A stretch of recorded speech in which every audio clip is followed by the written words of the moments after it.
呢款石屎望落同一般石屎差唔多，其實係本地研發嘅創新物料高燃性輕質複合混凝土 LDECC。佢嘅重量同密度只有傳統石屎嘅大約1/4，但係抗壓強度就更高，仲可以自行修復微小裂縫，耐疲勞能力更好。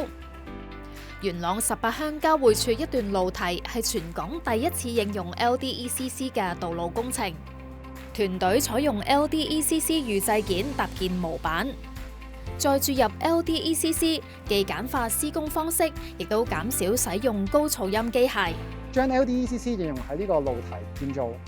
可以話係完全改變香港傳統採用鋼筋混凝土作為擋土嘅設計，預製嘅混凝土件啦，咁基本上就會輕，咁工人拎上去嘅時候咧，就唔需要有呢個好重嘅嘢抬上去，減低咗受傷嘅風險啦。採用咗 LDECC 輕量化填充方案，都能夠大幅減快呢個施工流程，徹底免除咗傳統搭建支架、釘板、紮鐵呢啲繁複嘅工序。呢個項目嘅施工時間都因此減少咗50%，直接嘅建築成本都減低咗20%。項目進行期間，建築科技研究院協助工程團隊審閱技術文件，促成呢款創新物料落地。土木工程拓展處亦都委託建科院制定 LDECC 嘅技術指引，方便業界廣泛應用。目標喺2027年第2季推出。包括 LDECC 嘅定義、原材料性能指標、測試標準、建築設計方法、施工工序以及質量控制要求。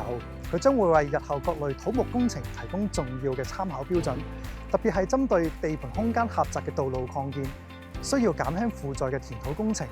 以及急需趕工通車嘅基建項目。